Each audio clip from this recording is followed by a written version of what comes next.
what's going on YouTube, and welcome back to Goal Line Hockey. It's Kevin Forte, and today we are going to be taking a look at the return of Hockeytown. The Detroit Red Wings are having an incredible start to this season. We're going to be doing a little bit of a different format today. I've been playing with a couple of different formats to start this season, and hopefully you guys like the new change. Let me know your thoughts on this format down below. But without further ado, let's get into the Detroit Red Wings' success so far this season. And the real question is this sustainable for the entire season? So through the first couple games of this season, the Detroit Red Wings have been pretty much as good as anybody could have bargained. You look at their record right now, they are 5-1 to start their season with 10 points and first place in the Atlantic Division. And they are indeed tied with the Boston Bruins. Now, another interesting tidbit with the success of the Red Wings so far, you look at that goals for. Their goals for is best in the entire National Hockey League. They already have 30 goals this season in 6 games played. That's 5 goals per game. Now, their goals against, you could say, well, they must be sacrificing because they're so good offensively. They must be terrible defensively. Not necessarily the case. Their goals against is right around the middle of the pack of the National Hockey League. They've given up 15 goals, which puts them at 11th overall in the league. Now, you look at their season numbers so far and the results, and this is their schedule right now. Their schedule so far, they lost to the Devils on their season opener on the road, but since then, they have not lost a game. 6-4 win over the Tampa Bay Lightning, 4-0 shutout victory over their crosstown rival, Columbus Blue Jackets. Pittsburgh, 6-3 win there, and 2 really dominant performances over the Senators and Flames for a 5-2 and 6-2 wins respectively, as they are currently on a 5-game winning streak. They're going to follow up this week with games against Seattle and Winnipeg before heading to the East Coast to play Boston and the Islanders before Halloween. So, Kevin, what does this mean? Well, so far from what we've seen from the Detroit Red Wings is, well, the obvious. They can score goals. Their power play is best in the National Hockey League at 50%, which is over 19 power plays. That is quite impressive. And it's not a small sample size. Yes, in this grand scheme of a season, it's a small sample size. But through 6 games, something's going right there. Somebody's doing the right thing. Somebody's pushing the right buttons up there in Hockeytown. And the Detroit Red Wings finding a lot of success. Now, you may be wondering yourself, well, who's scoring all these goals for the Red Wings? Is it the obvious, say, Dylan Larkin, Andrew Kopp? Yes and no. Now, what's interesting about this season is we know what they did in the offseason. They brought in a couple of really good hockey players into Detroit, and the biggest one right now is the most glaring, and that is Alex DeBrincat, the Michigan native. So Alex DeBrincat currently leads the team in points and goals. He's got 12 points on the season. He's already got 8 goals in 6 games this season. That is worthy of an applause. That is just incredible. You don't see that every day. So he's got 12 points in 6 games so far.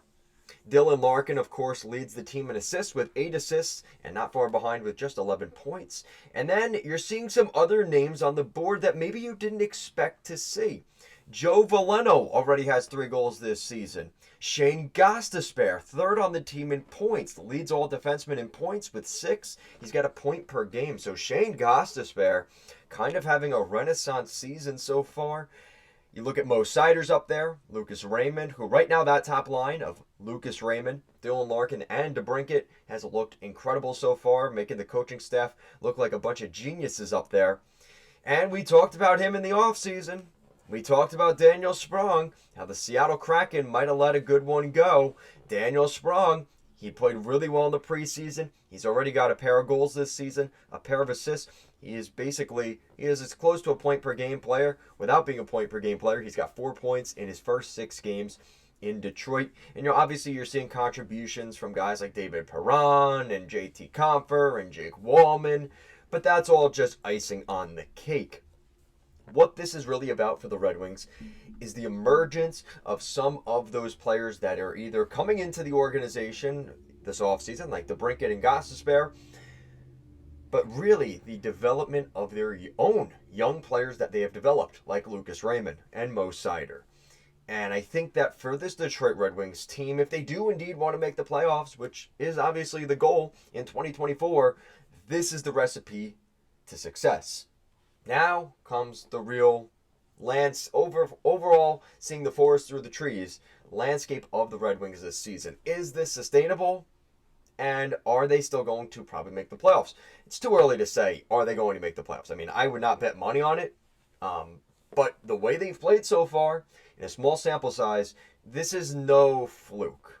And this is a Red Wings team that, even if DeBrincat's numbers come down a little bit, you see Shane Gostisbehere quarterbacking that power play alongside Mo Seider.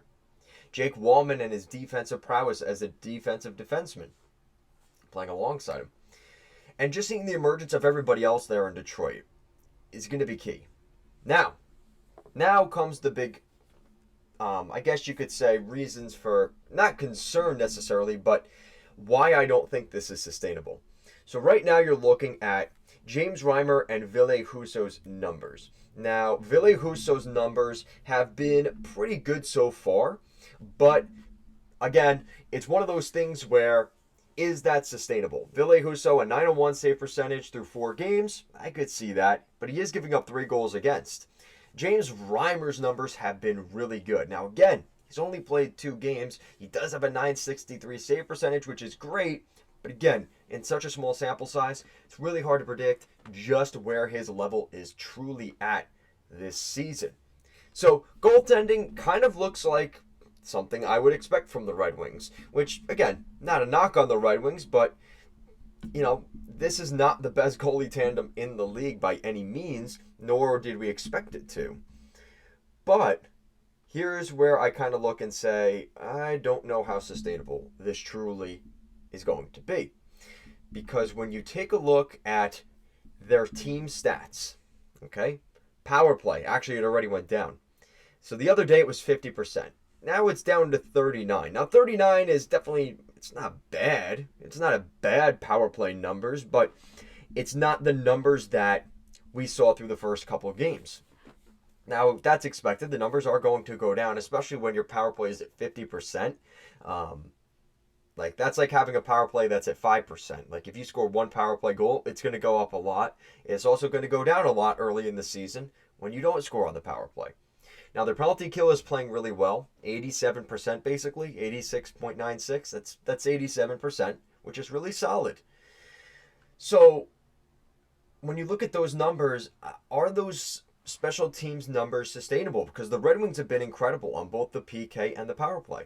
I think to an extent they could be, but are they relying too much on the power play and penalty kill in a lot of these games? Not necessarily.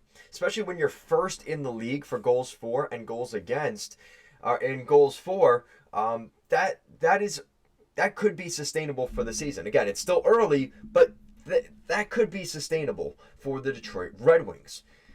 So if you're worried about, the power play is just really hot right now and that's not going to be sustainable, yeah, maybe, but also, again, 39%, that's well above league average, but it's still early in the season. So it's kind of hard to differentiate where that really stands. Now, we've seen some of the guys that are playing well. DeBrincat's numbers can't stay that good. I mean, if every 6 games we're seeing DeBrincat score 8 goals every 6 games the entirety of this season, give him the Hart Trophy right now. That's just not sustainable. But even if his numbers are where, say, he's even scoring a half a goal per game. Let's say for the remainder of the season, he scores a goal every other game at that pace. That's still a really good pace for Alex DeBrincat. That's going to put you probably close, anywhere between that 40 to 50 goal mark, plus the assists. He could be a point per game player when it's all said and done. But to expect him to be at these numbers where he's at right now for the entire season is really going to be difficult. And I wish the best for him. I hope things go well for him here in Detroit. But that's going to be asking for a lot. And that's just not realistic. Now, another thing that you should consider here is their schedule. Because you look at their schedule, and this is going to be for the next couple weeks. So obviously they have this pretty light start to the season. They've in their first 7 games or their first 6 games, they've only played 3 of them on the road, which is and none of them being like consecutive road games. They're not going to play their first consecutive road games until this coming week, where they play Boston and the Islanders, which that is going to be difficult for them. But you even look at their next 2 games, Seattle and Winnipeg. Both of those teams look they look okay. Those are winnable games for Detroit. Boston and the Islanders, let's say they split those two. Their next homestand, they have Florida and Boston. Okay, you could probably beat Florida. Boston might be difficult, especially if you beat them up in Boston the week before. That could be a difficult game. They have to go down to the Garden to play the Rangers. I would love to go to that game. I don't think it's going to happen, but that's going to be a really good game at MSG. And then you look at this schedule up until American Thanksgiving, right? Montreal, Columbus, Ottawa, and then until you play Toronto, New Jersey, and Boston, really for the next week and a half, their schedule is actually pretty favorable.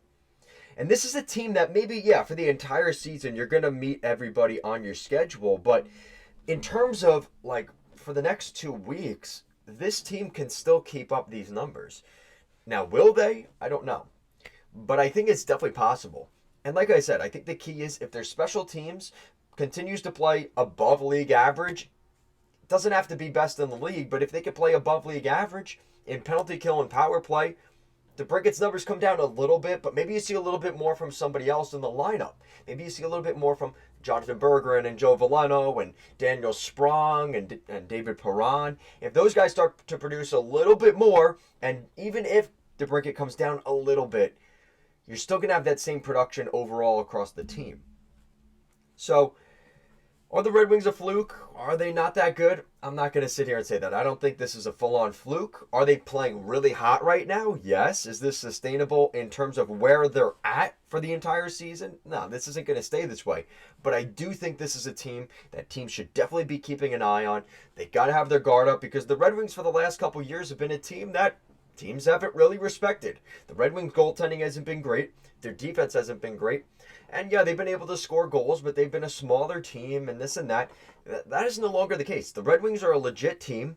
They're in this rebuild. Mo Seider, Lucas Raymond, they're not rookies anymore. They're not in their sophomore year anymore. These guys are legit bona fide NHL players, and the additions they've made that have really keyed in so far, like Gostisbehere and DeBrincat and your captain in Larkin, this team is legit. And anybody out there that's saying they're not, you have your reason, especially with how good they've been in terms of scoring so far. But also, the goaltending is the biggest factor, in my opinion. If this goaltending can be league average in terms of goaltending and stay around 900 save percentage and score more than half the league, the Red Wings are going to be on a path to success this year. And I'm not saying they're going to go win the Stanley Cup in the spring. I'm not going to go say they win the President's Trophy or even they stay where they are winning the Atlantic Division. I don't know if that's necessarily the most realistic spot here. But I will say this. Anybody out there right now doubting the Red Wings' possibility of making the playoffs or having success this season, they're going to look silly with egg on their face in the spring for the takes they had in the beginning of this year. So guys, let me know what you think in the comment section down below. What do you guys think of the Detroit Red Wings? Do you think this is fool's gold? Do you think they're legit? Let me know what you guys think down below. Guys, as always, thank you so much for watching this video, and I'll see you again next time.